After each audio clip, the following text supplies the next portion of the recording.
having me. Well, the hard-boiled eggs, or the eggs that are already in the pot, everyone's starting to boil them, getting them ready for Easter, and if you haven't already colored them.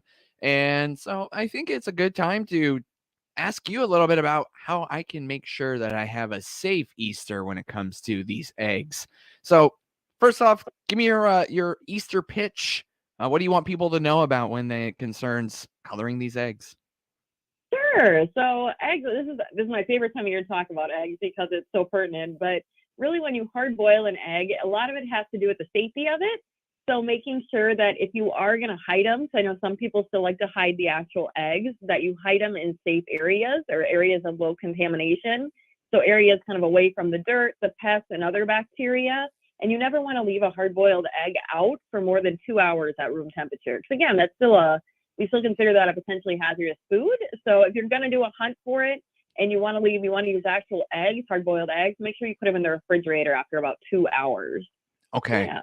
Make sure they're in the refrigerator and then don't set them out, like I say, outdoors for a long period of time either. Yeah, and I love people love to use them decoratively, like leaving eggs out. I mean, if you're going to use them decoratively, just make sure you're not going to eat them because they're going to sit out longer than that 2 hours. Right. So that's something that if you're going to use them for, say, deviled eggs, make sure you keep them in the refrigerator after, say, you've hard boiled them, you've painted them. And like I said, you want to use them to hard boil to eat later. Make sure you put them in the refrigerator. Mm. When you're coloring eggs, Lisa, is there a color combination that you really like doing? Oh no, I'm pretty simple. I go right for the dyes that you can use, but there's natural ways to do it too. You can use Oh, different spices and herbs to create color in your eggs as well. So like turmeric, you can get a nice orange or yellowish color. But yeah, there's different ways to do it. I But didn't. really thinking about the eating side of Right. I it. didn't really. Yeah, I didn't really realize that you can make natural um Yeah. dyes with. You mentioned turmeric, right? Yep. You can Right. use like beet juice and things like that to get like a purpley color. But yeah, there's different ways you can dye eggs if you don't want to use the dye. And the dyes are food safe, just making sure you're buying them that say they're food safe. Mm-hmm. But there's different ways to do it if you're a little worried about those extra dyes in there. Yeah. Oh, interesting. Well, let's see, we've covered. You definitely don't want to keep them out for 2 hours or more. Um, what about let's see, let's get into the actual cooking of the hard-boiled eggs. If you do plan on eating them after you've colored them, tell me what should I know about cooking hard-boiled eggs? Yeah, so we always joke. Just taught this class actually in Jerseyville all about eggs, and we have a nice recipe that's what we call the perfect hard-boiled eggs, and everybody says they have the right recipe for it. I love doing it in the pressure cooker. That's a nice, easy way. But making sure that you do have a nice single layer of your eggs. You add cold water first. You get it up to a boil, and then you remove it. And really, when you let your eggs stand in that hot water off heat, it really depends on the size of your egg. So it depends on how long it's going to stand.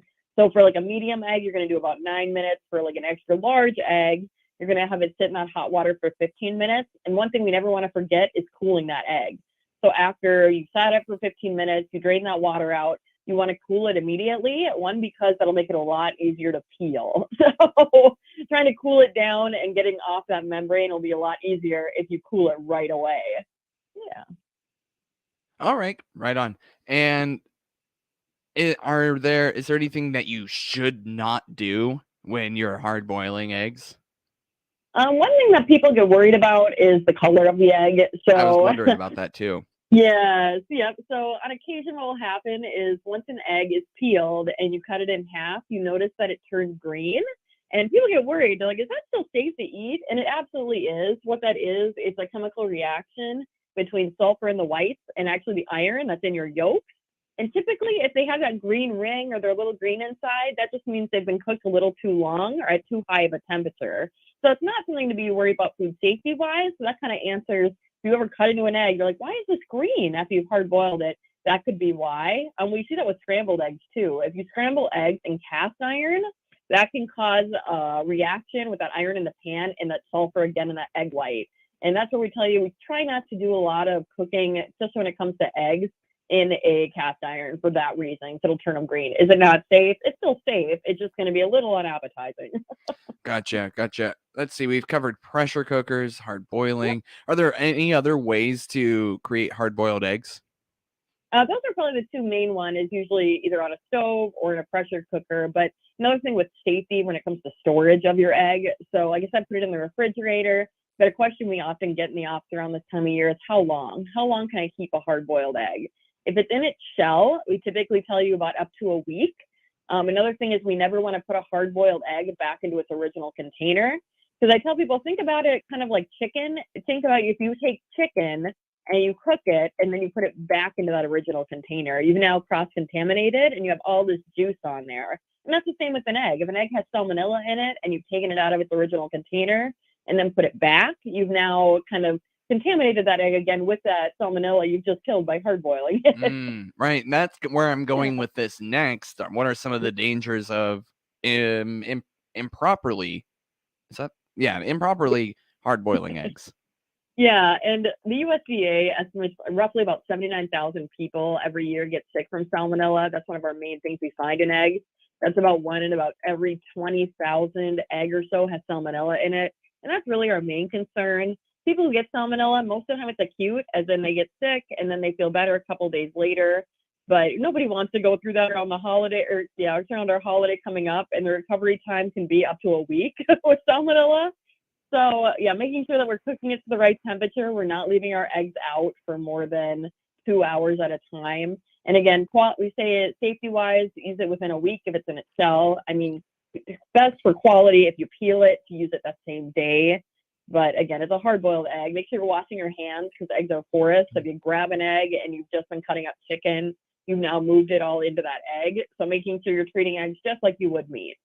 Yeah. Lisa, I don't know about you, but when I dye eggs, I can never get through all of my hard-boiled eggs. I can never eat them all. What kind of stuff would you recommend outside of just peeling and eating them? I know you mentioned deviled eggs. What else would you recommend doing with those eggs to make sure I get through them all? Yeah, and that's a great thing because eggs, again, are a nutrition powerhouse. They have all these nutrients. There's 70 calories. We call them like a high standard for protein. But egg salads, sandwiches are a great one. I tell people, especially because I love egg salad. So mixing in, if you're tired of mayo or you're trying to cut a little bit down on the fat, maybe mixing in half yogurt, half mayo in there, and paprika, adding that spice in there also helps. Using them for Cobb salads, adding an egg on top of that. Again, this is a very high quality protein, and it's typically, I know the prices have gone up a little bit, but they're nice and an inexpensive one. But they have almost every essential vitamin and mineral that we need in our body, aside from vitamin C. So eggs, again, are a great nutrition powerhouse. They also contain choline, which we need for our normal cell activity, our liver function, and that's what we need throughout our body. And that's actually, eggs are the most concentrated source of choline in our diet. That's really a important staple of your nutrient compound, if you will. Lisa, what else would you like people to know about hard-boiled eggs and eggs during this Easter season? Yeah, so another thing that we often address with eggs is cholesterol, and that's what's really made eggs the bad guy over the years. But actually, when we talk about it, because it's been vilified so bad, is that we found that dietary cholesterol doesn't have a huge effect on our blood cholesterol. So again, if you are somebody who is very concerned about your cholesterol, they actually recommend you limit your yolks to about 3 a week. But the average American can eat about an egg a day and be okay and have no bad side effects from it. But so that's a big hot topic. So again, cholesterol, I wouldn't be overly concerned about it when it comes to eggs because that dietary cholesterol doesn't have a huge effect on your blood cholesterol. I'm glad you brought that up because I wanted to ask about that, but I wasn't sure if that was something you were privy to understanding, but I underestimated you there. As nutrition and wellness educator, Lisa Peterson. Where can I find more information about eggs and hard boiling and Easter? Sure. You can always call our offices, and I'm happy to talk to you on the phone about it. You can also email me. That is definitely the easiest way to get a hold of me, and that email is lap5981@illinoisspelledout.edu. Again, nutrition and wellness educator for Lisa Peterson for the extension in Christian Jersey, Macoupin, and Montgomery counties. And more from her after this short time out. She can talk a little bit about some of the classes she has to offer. Your stream brought to you by People's Bank and Trust. They put people first. Landmark of Taylorville. You'll always do better with Landmark.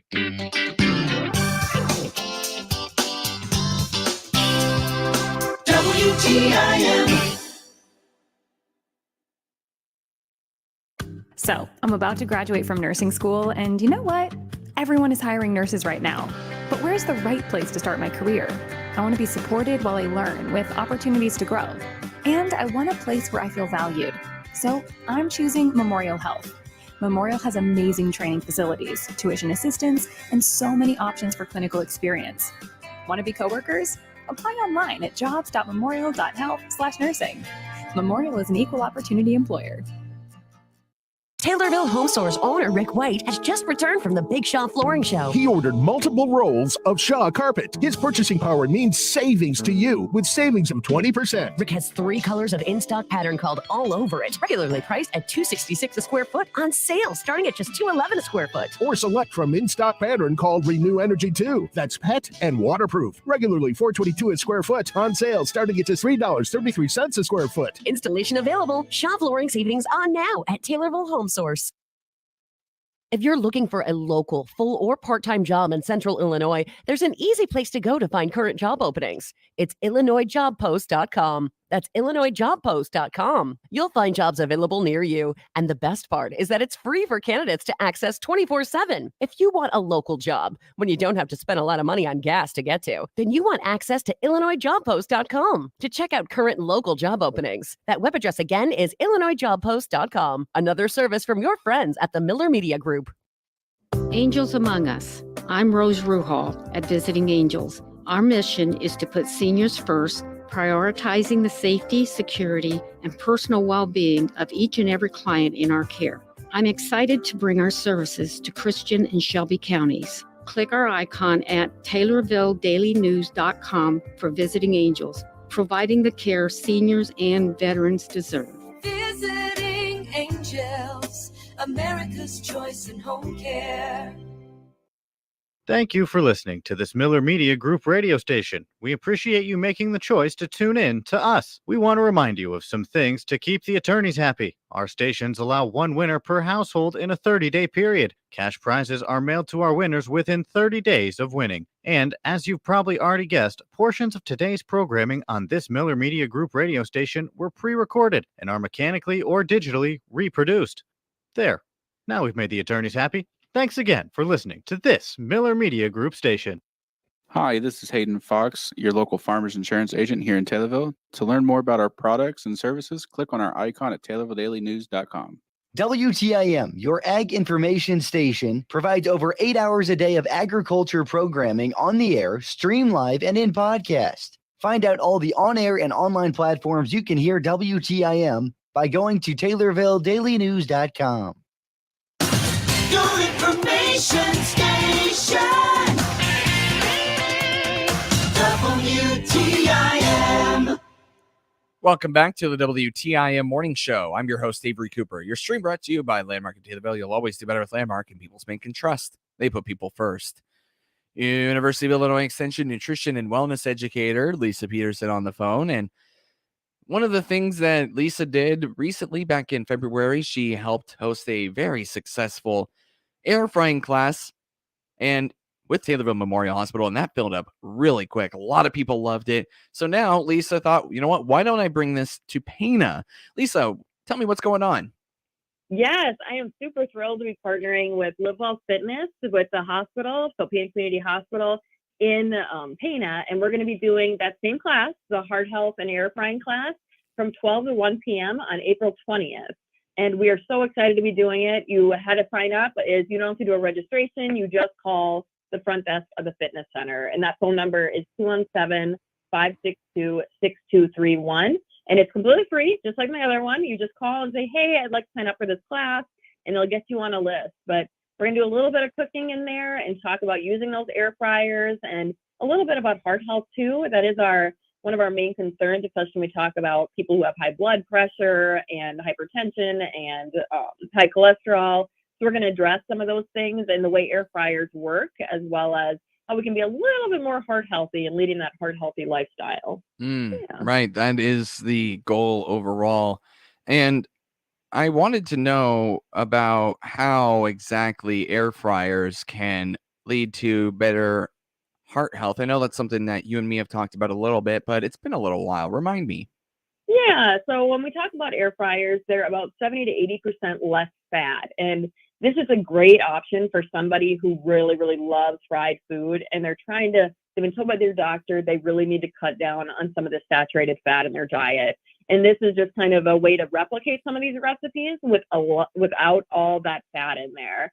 So it's a really fun class. We work on doing some recipes that you would normally put maybe in the oven or in a press or in a fryer into an air fryer. And these have become kind of a trendy little appliance, but we really focus on how do we be a little bit more heart healthy about it. I know I do one recipe with Brussels sprouts and a lot of people are like, oh, that's bad, but they're delicious and it's a different way to cook them, which makes a huge difference when you eat vegetables.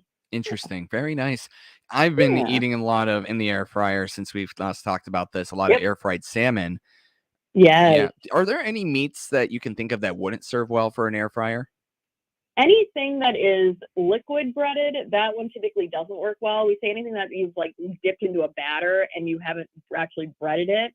The problem with that is if there's a lot of liquid in there, it doesn't air fry quite as nicely because that liquid flies around because it's like a convection oven. So it's got air coming from the top. So that's one thing I tell people to try to avoid. We also talk a lot about the different kinds of smoke in this class. And that's one of the big takeaways we did in February is if there's black smoke or if there's white smoke, because if there's black smoke, there's probably something stuck in the appliance. So knowing when to turn it off and to kind of get up there and get if there's vegetables or something like that stuck in it. And yeah, it's really fun. It's something where we get community members together talking about nutrition, talking about eating better, which is the whole point. We want to bring in that community nutrition side of things. Details, when, where, sign up. One more time for the sign up information, if you would, Yep. Lisa. Yep. So it's April 20th, and it'll be from 12 o'clock to 1 p.m. It's at Live Well Fitness in Pana, and you can sign up at the front desk of the fitness center, or you can call their phone number, which is 217-562-6231. That's not the only event you have coming up in the next month or so. Flip the calendar to May, and you're still pretty busy. Tell me what you have. Yes, I'm thrilled. We're doing another class with Taylorville Memorial Hospital, and this is a really fun one. It's cooking for one or two. So we've actually gone off on a trend where more people live alone or live with just one other person.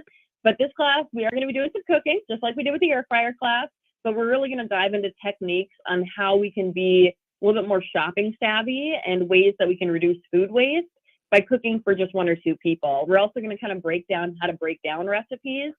So that way you don't have to cook a meal you're used to cooking for 6. You'll have a recipe that you can cook for 1 or 2. So of course, there'll be plenty of recipes in this class, but that'll be, again, cooking for 1 or 2, and that's May 2nd, and it's 5 to 7 p.m. So it's the same format that we've done with air frying, and you can register by calling the Christian County Extension Office.